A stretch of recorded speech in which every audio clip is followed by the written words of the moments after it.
para pagar, também não viemos para sofrer. Nós viemos para exercitar relacionamento. E dentro desse exercício, por vezes, nós encontramos situações mais fáceis de serem administradas, outras mais difíceis. Não necessariamente que elas estejam refletidas nas pessoas com as quais nós nos relacionamos, mas por vezes são ainda pontos que nós precisamos trabalhar em nós. Pontos que precisam ser revisados, analisados, etc. Porque o outro reage na medida daquilo que eu, o tenha como reflexo. E é importante. Bom, e nos momentos difíceis?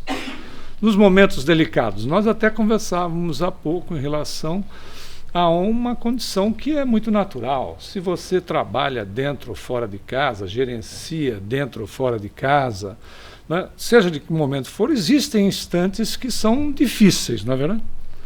E toda a nossa existência, todas essas situações que ocorrem, elas podem e devem ser, claro que é de direito de cada um, olhado como um verdadeiro aprendizado, porque o é.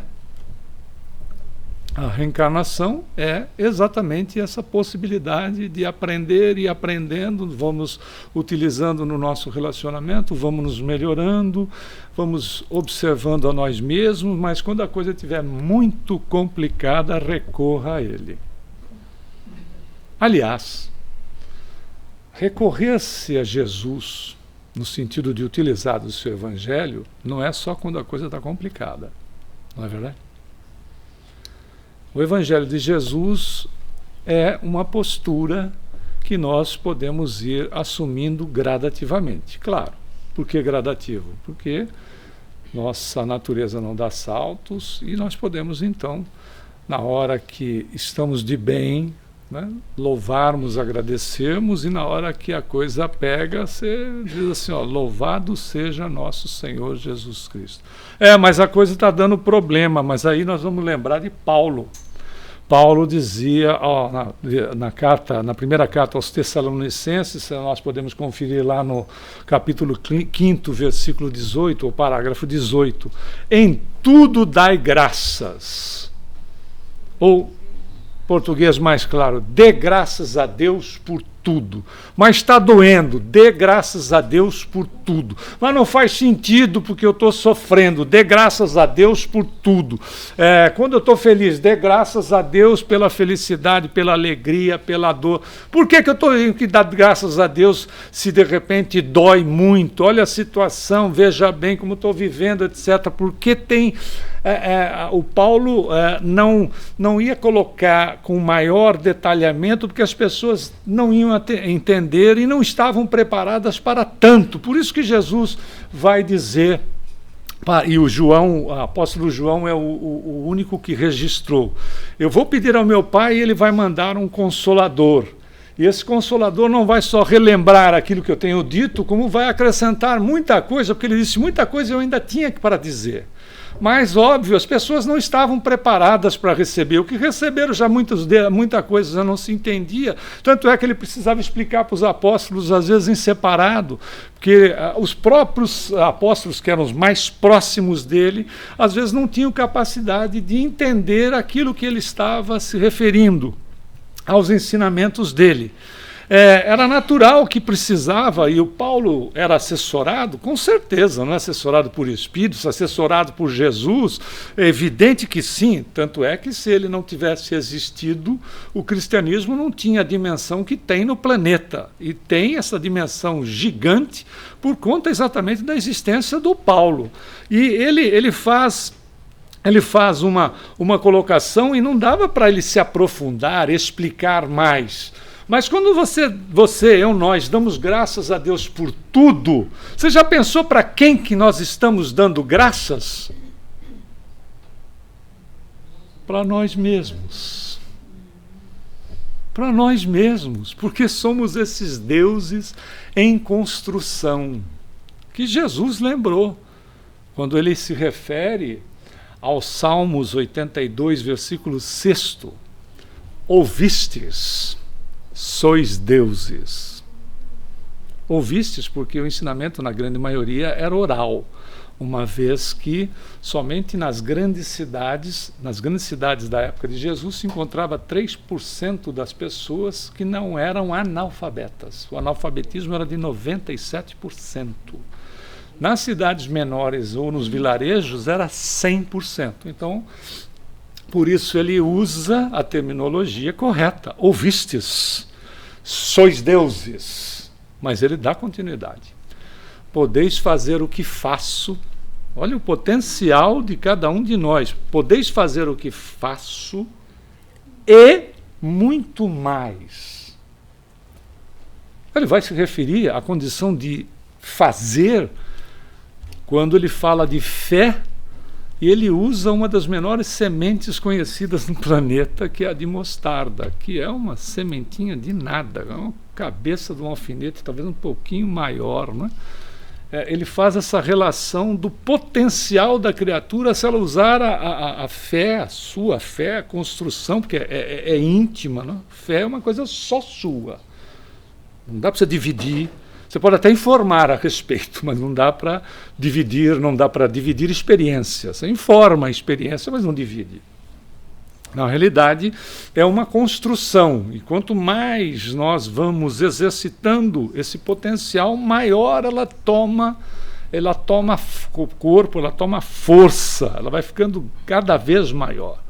E nós vamos vendo esta lógica do ensinamento de Paulo. Dê graças a Deus por tudo, porque nós estamos repetindo, dando graças aos deuses que somos, não criaturas imperfeitas. Porque Deus não cria a imperfeição. Não existe nada criado por Deus que seja imperfeito. O que existe é incompletude. Deus cria pessoas, né, incompletas, não imperfeitas.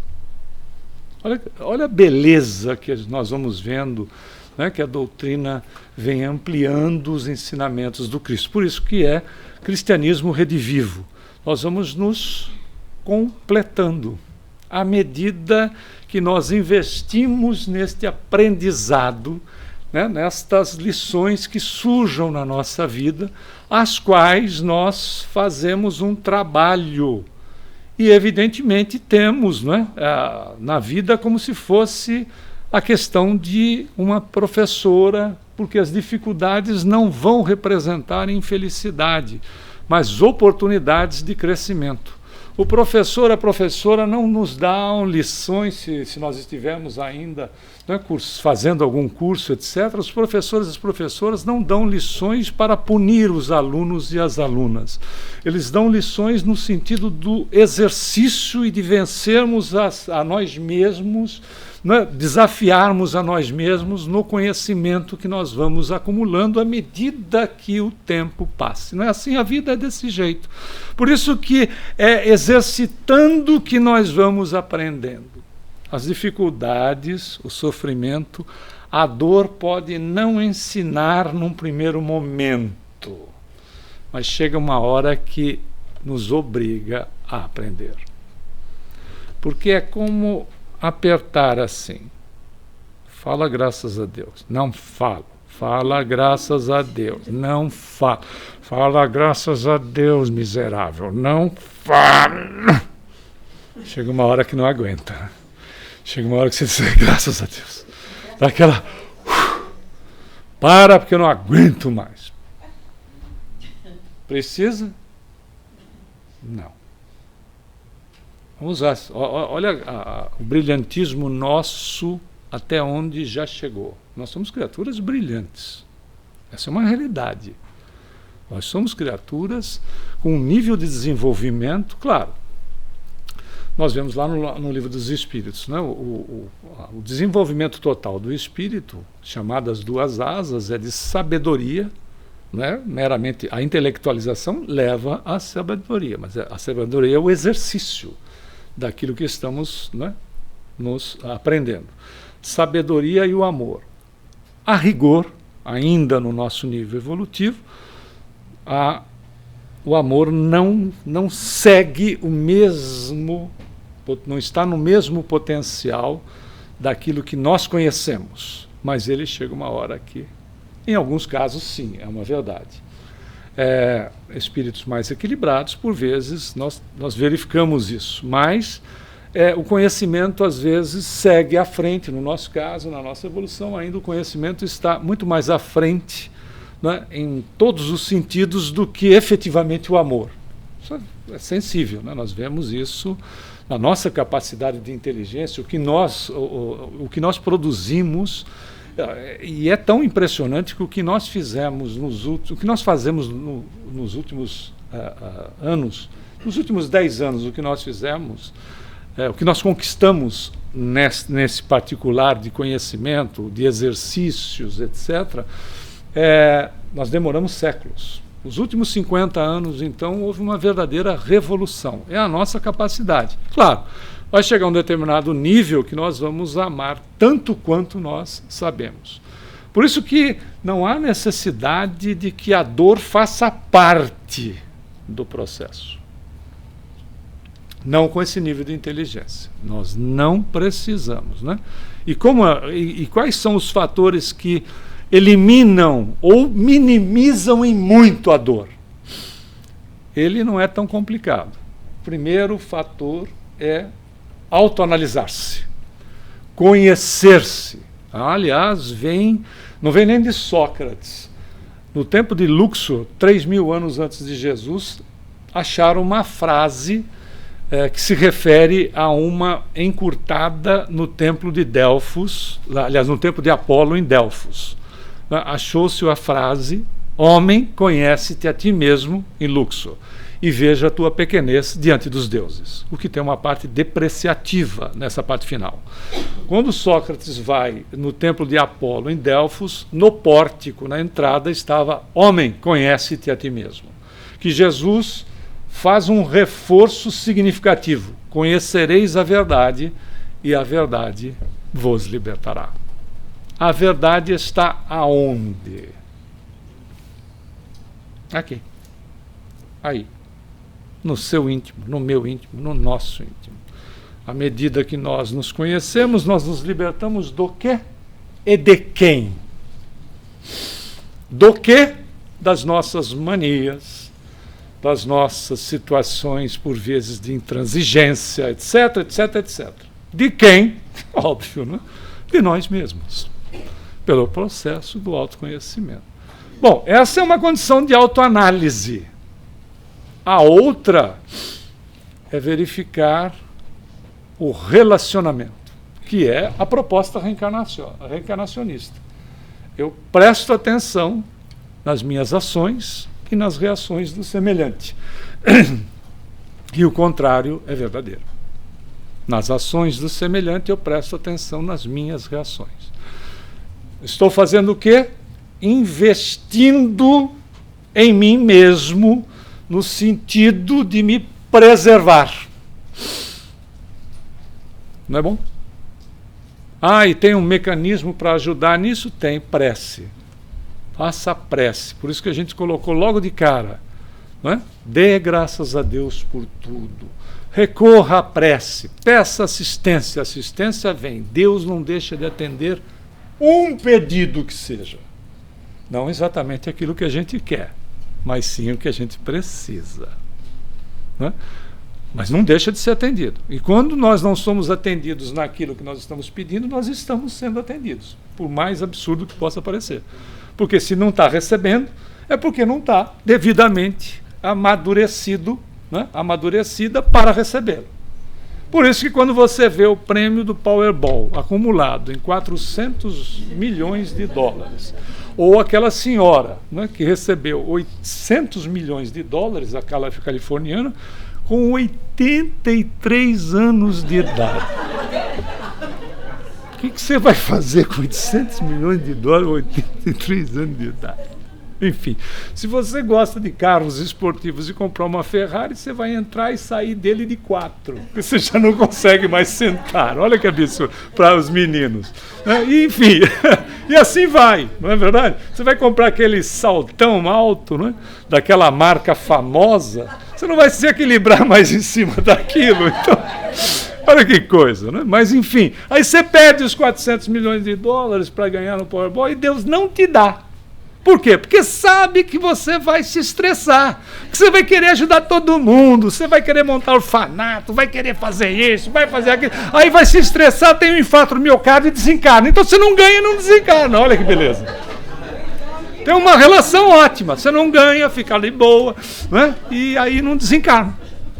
Porque vai ser uma loucura. Imagina você com 400 milhões de dólares querendo fazer toda a caridade do mundo ao mesmo tempo. Já comigo que eu vou resolver. Aí vai infartar. Então não ganha, fica na boa. Tem vontade, mas não vai ganhar. Veja como Deus é bom. E isso, nós vemos às vezes até depoimentos, né? A pessoa diz assim, eu ganhei na loteria e foi a minha infelicidade. Desculpe. Não foi. É como você usa. Olha a reencarnação aí. Reencarnação é para espírito? Não. Reencarnação é para espírito que está com capacidade. Não é? É a mesma coisa de você pegar uma cena dessa. Se dificuldade fosse sinônimo de infelicidade, o que seria do alpinista? Não é? Não é isso aqui, reencarnação? É só para gente que tem garra. Olha, e essa pessoa está aqui. Está aí. É você. Não é o vizinho, é você. Você está aí porque você tem garra. Se não tivesse, não estaria. Já tinha desencarnado. Tem vírus passando, vai pegar, porque pega tudo que passa, pega tudo. Sabe aquela do... Eu sempre gosto dessa analogia, dessa comparação, porque ela é verdadeira. Sabe a história do borrachudo ou do mosquito, que você tem sangue doce? Eu tenho sangue doce, mosquito não pode me ver que vem tudo correndo atrás de mim. Vem mesmo, e tem que vir mesmo, porque você merece. Você merece. Por que eu mereço? Não é verdade? Você merece. Mas por que eu mereço? Por uma razão simples.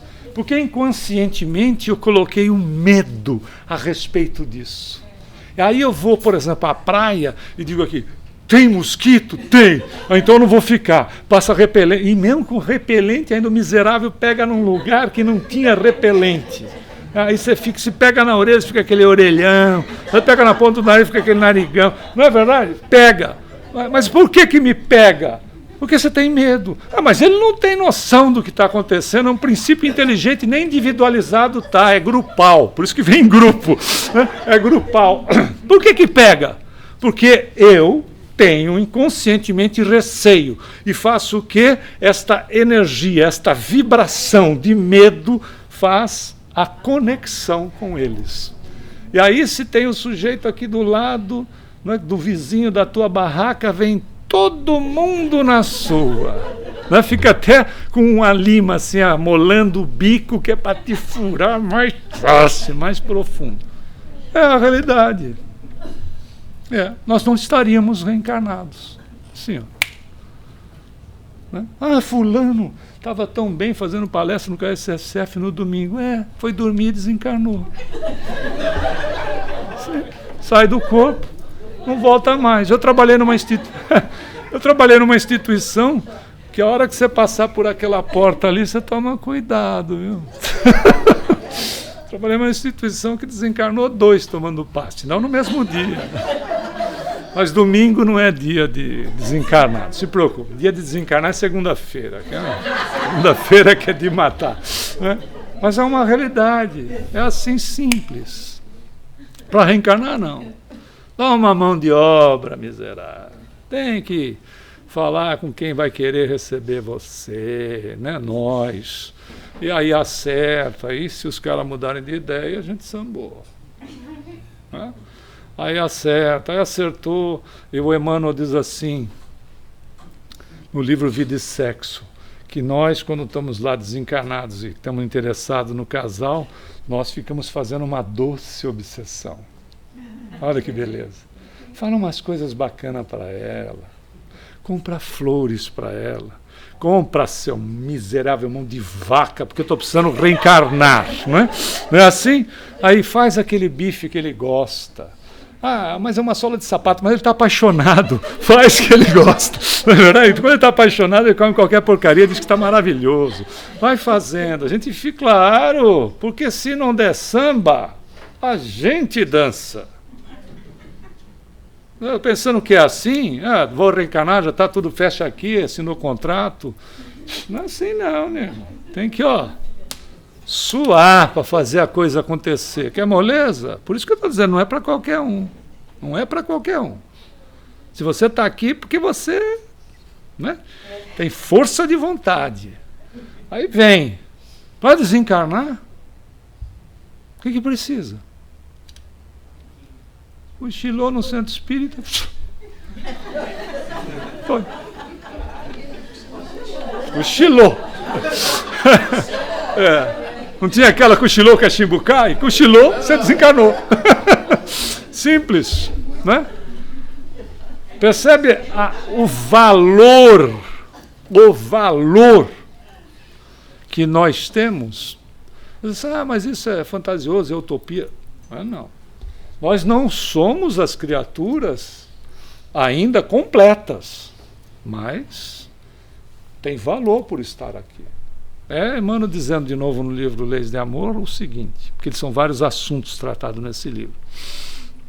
Ele diz, você está localizada no local onde você possa ser mais útil e melhor. Fantástico, não? Você possa ser mais útil para você, e melhor para você, útil para os outros e melhor para os outros. Porque se eu sou útil para mim e é o melhor para mim, eu vou refletir nos outros a utilidade e a melhoria que eu alcance. No relacionamento da primeira sociedade, que se chama família, que é o próximo mais próximo, que é ali que, novamente, o mentor citado diz que é o cadinho. Sabe o que é cadinho, né? Lá no laboratório, você colocava as coisas e bota fogo embaixo. É o cadinho das emoções. Aí você já vê os dedinhos levantando e diz assim, não vê não que eu conheço você muito bem. Conhece coisa nenhuma. Não conhece nem você que dizer os outros. Não é essa conversa mole. Não é? Mas é o cadinho das emoções. É onde há os reencontros felizes e, às vezes, os reencontros com necessidade de aparas, de ajustes. Por isso, dê graças a Deus por tudo. Olha que beleza, porque são aparas, ajustes. Tem dificuldade, né? Mas não é necessariamente infelicidade. E o ponto é, a felicidade não está exatamente na alegria que nós sentimos ao vencer ou transpor os obstáculos. Quando você disse, puxa, parecia impossível até se tornar possível. Né? Isso é Francisco de Assis dizendo. Não, o impossível, ele está até se tornar possível. Porque quando nós queremos, ninguém nos segura. Né? Tanto de um lado quanto de outro. Quando nós decidimos, ninguém nos segura. E é evidente, é assim que nós construímos o nosso crescimento. Aprendendo lições e desenvolvendo a nossa inteligência. Nós vamos crescendo num planeta maravilhoso que nos abriga. Que é lindo. É simplesmente lindo. Tanto é que se nós quisermos conhecê-lo de fora, você paga lá para o cidadão 57 milhões de dólares, sobe no veículo e vai conhecer só 57 milhões de dólares. O que é isso? Você paga 57 milhões de dólares e vai ver a Terra lá de cima. Essa beleza que é. É tão lindo que Humberto de Campos fala a respeito de um estagiário de outro planeta que veio para cá. O mestre, então, colocou na Terra a título de estágio. Ele, de um planeta mais evoluído, veio fazer, como estudante, veio fazer estágio na Terra. E ele vê, então, a Terra, né, em todas as suas particularidades. Depois desse estágio, ele volta para o para o seu planeta, e aí o mestre o chama e diz assim: o que foi que você achou da Terra? A mensagem é lindíssima, está no livro Crônicas de Além Túmulo. É lindíssima a descrição. Ele vai dizendo das belezas do planeta, em detalhe, da vegetação, dos mares, dos rios, dos animais. Ele vai descrevendo o planeta como um todo. Aí, quando ele termina a descrição do planeta, ele diz assim: eu só não entendi uma coisa, mestre. O mestre disse: o quê? Ele disse: eu não entendi que o ser mais evoluído daquele planeta, que dá a vida para o seu semelhante, que dá a vida dos seus filhos para o semelhante, ande de 4. Ele tinha visto uma vaca. Incrível. Alguém que dá a vida pelo semelhante e dá a vida dos filhos para o semelhante. Era a expressão da bondade que está refletida na natureza para que nós possamos aprender.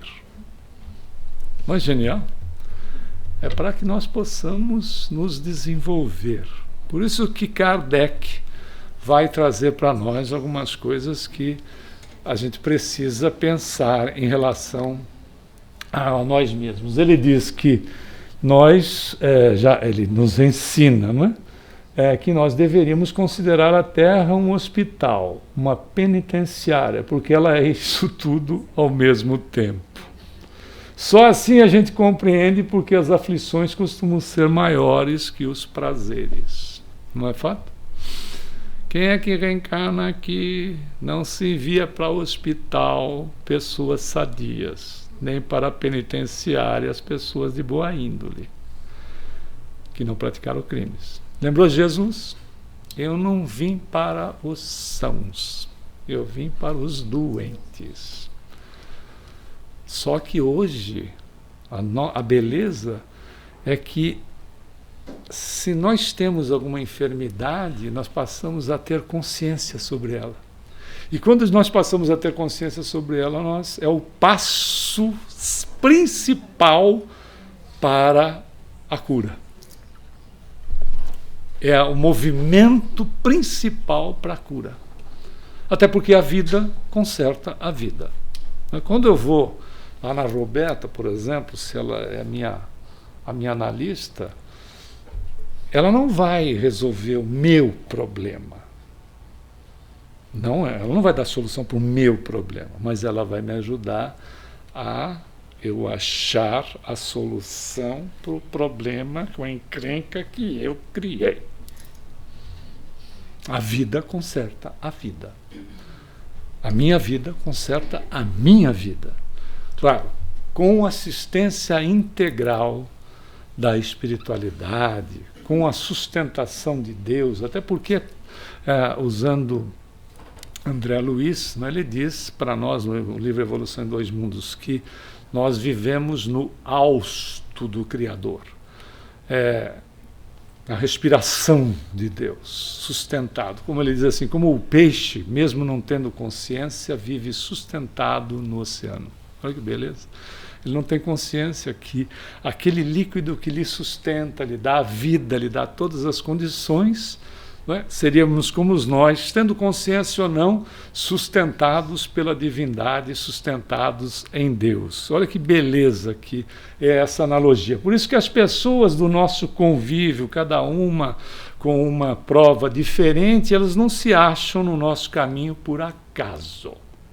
Não existe, aliás, acaso. Por alguma razão, elas estão ligadas a nós como credoras, devedoras ou então como companheiras em nossa jornada terrena por afinidade ou por provação.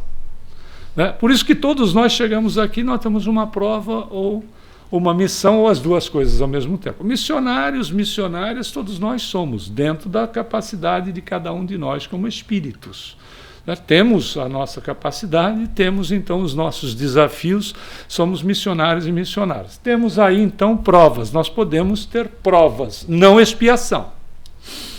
Olha a diferença. Prova todo mundo vai ter, por melhor que a criatura seja, mas não há necessidade de expiação. Expiação é quando eu tenho conhecimento de causa e sou teimoso em querer não fazer do jeito que eu sei que deveria. Exemplos comuns. Não vou te dar esse gostinho. Comigo é assim, eu dou o troco na mesma moeda. Não vou dar o meu braço a torcer. Está querendo que? Quer ver? Nós trouxemos um exemplo no livro Os Mensageiros. Se você depois chegar a casa, pode até na internet ir no capítulo direto, porque ele é enriquecedor. É o capítulo 11, o título é Belarmino, ou Doutrinador, ou Divulgador, se nós preferimos.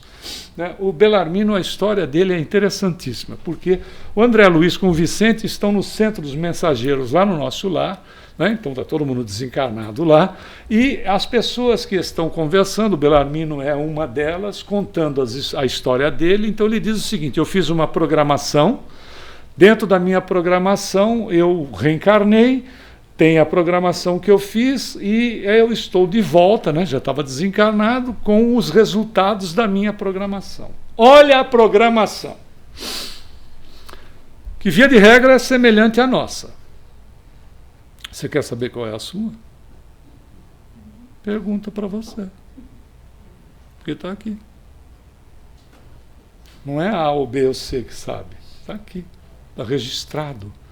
A gente faz a pergunta, dorme, de manhã, sempre vem algo assim como uma intuição, uma inspiração. Se não vier no primeiro dia, depois de uns anos você aprende e vem. Ok?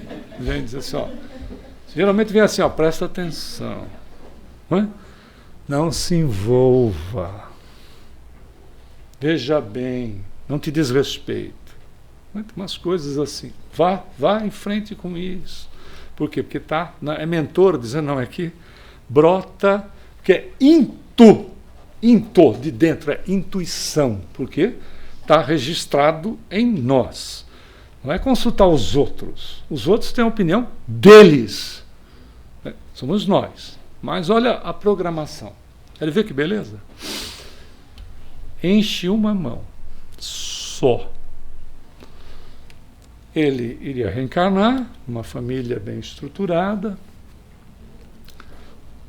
espírita, iria ter o trabalho dele normal, conhecer uma pessoa, ter uma família, e ele no trabalho, ter o trabalho dele, no dia a dia, e no exercício do bem, que essa é a proposta. Nós temos uma proposta, que não é pura e simplesmente repetir uma existência automática, automatizada, que é uma existência de um animal. O animal nasce, cresce, reproduz, cuida das crias e morre. Isso aqui é um animal que faz. Nós nascemos, crescemos, não necessariamente precisa se reproduzir. Temos uma atividade aqui que é o exercício do bem. Trabalhar espiritualização. O animal não trabalha espiritualização. Ele é um princípio inteligente, ele é um princípio espiritual. Nós somos espíritos. Raciocínio contínuo, capacidade de decidir, livre-arbítrio. Olha, e tudo o mais que nós incorporamos. Então, o exercício no bem, a espiritualização, o trabalho de fato, os tesouros que Jesus fala, que a traça não corrói, o ladrão não rouba, que não enferruja, e é o que nós levamos. E depois o desencarne, que nós precisamos adiar o máximo possível, porque não tem data marcada. Via de regra, conforme diz André Luiz pela psicografia do Chico, nós, lamentavelmente, reduzimos em muito a existência. Que pena. mas é uma realidade, né? Uma das coisas, dos fatores que reduzem muito a existência se chama mau humor, que você não deve ter. Se aliar com o estresse. O Belarmino Bicas, anota esse nome, Belarmino Bicas é o nome da mensagem do Humberto de Campos no livro Cartas e Crônicas. Desencarnou 22 anos antes do programado por ser mal-humorado. Se botar estresse, perde uns 32 antes do tempo. Olha que coisa vexatória. Aí ele era essa, nascer, ia ter uma família, trabalharia como orador espírita. Seria um orador na casa espírita e ia desencarnar. Bom, essa era a programação. Não é difícil, é? Só que, com a capacidade oratória que ele tinha, ele se meteu na política. O que não é um problema, não é? Porque até aí vai tratar dos interesses das pessoas. Só que ele diz, eu me meti na politicalha, não na política. Toma lá, dá cá. Comecei a fazer negociatas. Olha a situação. Livre-arbítrio. Fez a programação, que era aquela. Livre-arbítrio. Se meteu na política. Podia ter sido político, numa boa, ajudar as pessoas e tal, trabalhar pela coletividade, mas se meteu na negociata. É livre-arbítrio. Tinha que fazer? Não. Precisava? Não. Decidiu fazer? Sim. Então tá bom, assume. Assume. Tem a liberdade? Assume. A partir de agora é responsabilidade sobre decisão. Olha que beleza. Por isso que sou infeliz. Não, não é infeliz. As escolhas estão sendo infelizes, porque são escolhas. E aí ele diz, terminei a existência vivendo num palácio, sendo um miserável interiormente. Livre-arbítrio. Por isso que, na hora assim que nós temos dúvida, podemos recorrer a Jesus. Até porque ele nos deu garantias a respeito. Ele já nos consolava dizendo, você bate que a porta se abre. Busca que você acha. Pede que você recebe. Mas tem um detalhe. Faz a tua parte, que eu te ajudarei. Ajuda-te, que o céu te ajudará. Por isso que ele diz, procurai antes as coisas dos céus, e tudo o mais vos será acrescentado. E teve um monte de gente que se tornou fanático religioso, ou fica atrás de fazer secto de A, de B, de C, né? E quando A, B ou C, sendo ser humano, se mostra como ser humano, a gente se decepciona e diz que o problema é a doutrina e não a questão do ser humano, que de repente a gente focou para seguir, quando o nosso foco é Jesus, quando o nosso foco é a doutrina e não as pessoas. As pessoas são seres humanos, falíveis como nós, estão também neste processo. Por isso que ajuda-te, não é? E o céu te ajudará. Procurai antes as coisas dos céus. O que ele está dizendo? Para eu ficar fanático religioso? Não, diz assim, procure viver em equilíbrio. Vigie, ore, toque a sua vida com o mais equilibrada possível, porque a vida mais equilibrada possível, tudo colabora, porque tudo está ligado com o equilíbrio que eu procuro me manter, porque o universo é equilibrado, não existe acaso. Se não existe acaso, se eu estou dentro, pelo menos mais próximo de, tudo ou mais vai sendo acrescentado, aquilo que eu necessite, não necessariamente aquilo que eu quero. Porque às vezes é tão interessante, Jesus já ensinando a respeito. A esposa de Zebedeu chega para Jesus e diz assim, quando vieres no teu reino, eu gostaria que um meu filho se sentasse à tua direita e outro à tua esquerda. Ele vira para ela e diz assim, não sabeis o que pedis. Não sabeis o que pedis. Por acaso eles beberão do cálice que hei de beber? Sim, eles beberão, mas não agora. Sabe do que ele estava falando? por cá eu vou ser crucificado. Ele sabia que ele ia ser crucificado. Será que eles têm capacidade de beber do cálice que eu vou beber? Porque na hora que o bicho pegou, os apóstolos foram os primeiros a dar linha. Não foi? O Pedro ainda se manifestou bravamente. O pessoal diz assim, Pedro. O Pedro foi lá na cova do leão. O Pedro foi, quando o Caifás prendeu Jesus, ele estava lá, quando ele negou a primeira vez, ele estava lá no meio da casa, porque a casa tinha o pátio no centro. Ele estava lá no meio do pátio do Caifás, quando perguntaram para ele, você não estava junto? Ele disse, não conheço. Aí ele foi saindo, quando chegou na porta da casa, ele foi peitudo. O pessoal acha que ele, porque ele foi fraco, porque ele negou. Negou. Se você estivesse lá, você ia dizer, foi eu mesmo, o que tem? Vem aqui também. Vem aqui você também, que a gente já vai dar um jeito em você rapidinho. Aí, ele, na porta, ele de novo. Você não estava com ele? Não, nunca vi. Não sei do que você está falando. Até porque reconheciam pelo sotaque. Eles tinham um sotaque, o pessoal nazareno tinha um sotaque que era característico.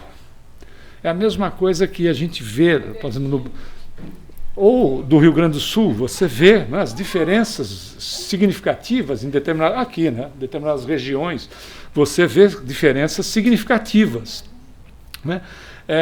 Teve uma vez que eu tive uma reunião com um texano que tudo que ele disse, eu disse yes, eu não sabia o que ele estava dizendo, ele também achou que... Eu fui dando uns yes para ele podia ter dito para mim, você é um imbecil, yes, e vai de yes aí, fica tudo certo. E funcionou, porque acho que era o que ele queria ouvir e deu certo. Mas, enfim, tem determinadas características muito significativas de diferenças. E ele foi reconhecido. Disse, não, você estava com ele, foi a terceira vez, estava com ele sim. Senão não estava, não.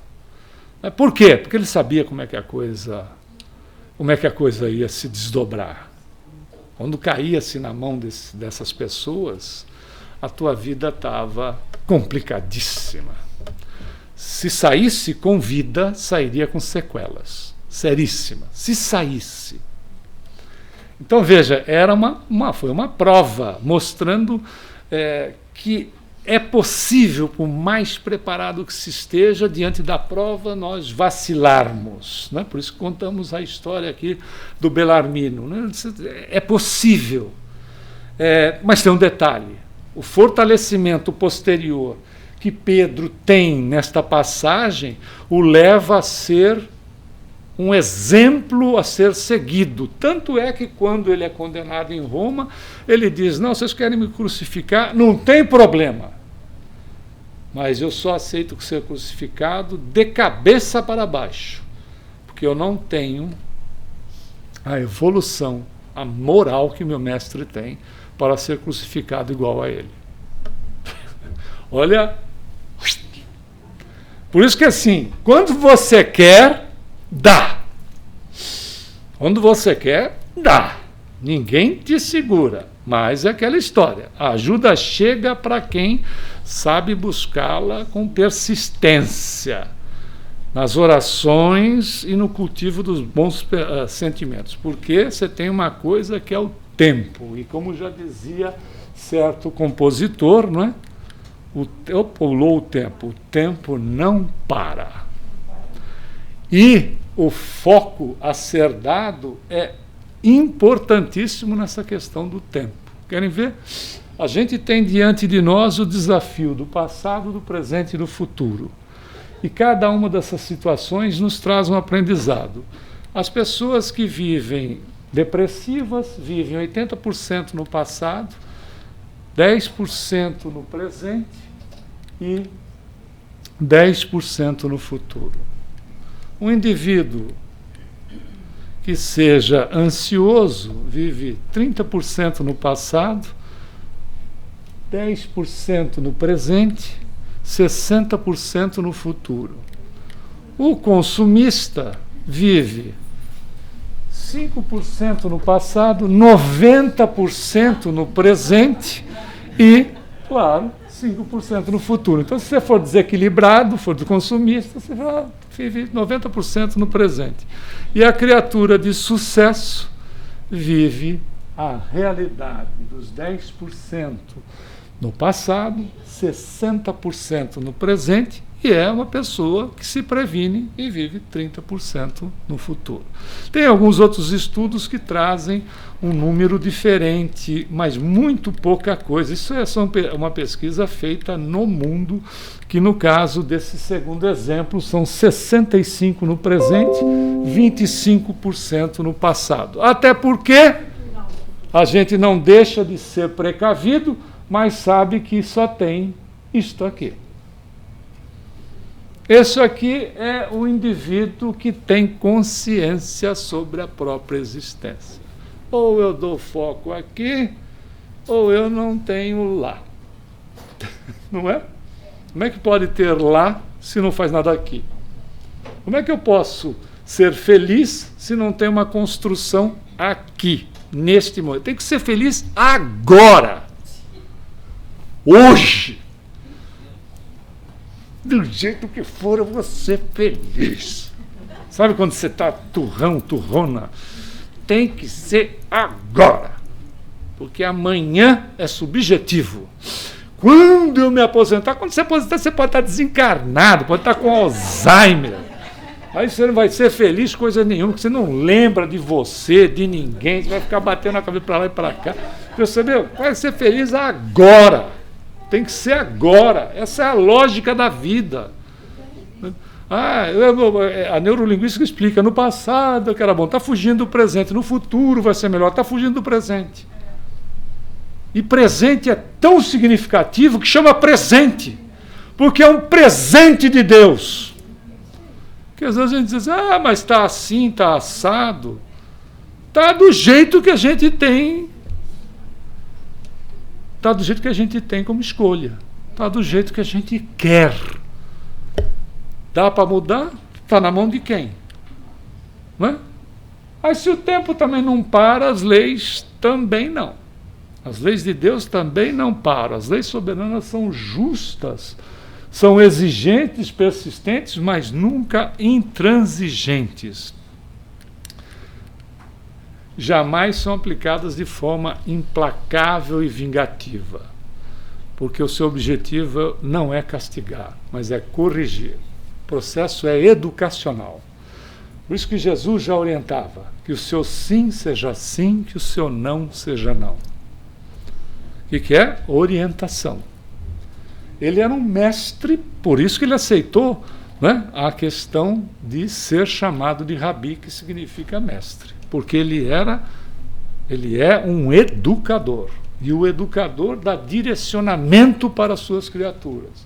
Ele passa a mão quando precisa e corrige quando é necessário. Na correção é em particular, no elogio é coletivo. Elogie no coletivo e corrija no particular. Porque se corrigir no coletivo, a gente tem um problema. Arruma a inimizade, que é uma beleza. Chama para conversar. Sabe quem disse isso? Jesus. Diz assim, quando tiveres algo contra alguém, contra o seu irmão, chama-o em particular. Olha que beleza. Acerta ali. Não o exponha, porque você ganha inimigo. Não é verdade? Se expor, ganha inimigo. Então, o ponto é, veja como é um inteligente. Na verdade, o grande objetivo é a transformação íntima. E para isso, a gente precisa cuidar com um carinho da nossa casa mental, principalmente para evitar presença de criatura indesejável, de invasor invejável. Ainda não sabe o caminho? O caminho é este daqui. O caminho é Jesus. É o Evangelho, os seus ensinamentos. A gente vai tomar passe, que vai trabalhar as nossas energias, e o livro Missionários da Luz, de André Luiz, diz que as pessoas, quando nós tomamos o passe, nós saímos envoltos numa atmosfera luminosa, cuja manutenção diz respeito à nossa vontade, à nossa persistência, para que a semana toda nós continuemos envoltos nessa atmosfera, envoltas nessa atmosfera de luz, nessa atmosfera que nos traz saúde, nos traz equilíbrio.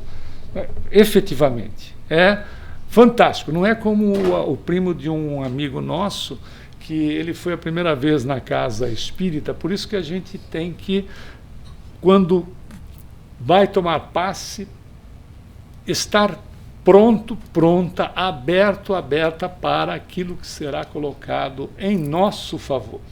Aí esse meu amigo disse para o primo dele assim: agora, depois da palestra, terminou a palestra, nós vamos agora para a sala de passe. E aí, ok, chegou lá, ele entrou na fila, o primo dele, e de repente, num segundinho, ele estava de volta no salão. Disse: ué, fulano, o que aconteceu? Disse: o que você achou do passe? Disse: não senti nada.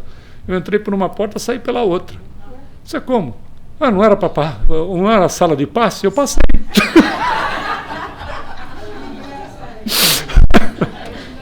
Era a sala de passe, eu passei.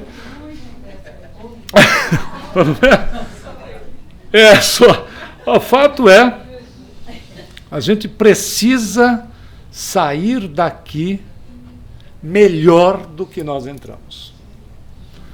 Não é obrigação, é a nossa responsabilidade. Para com quem? Para conosco.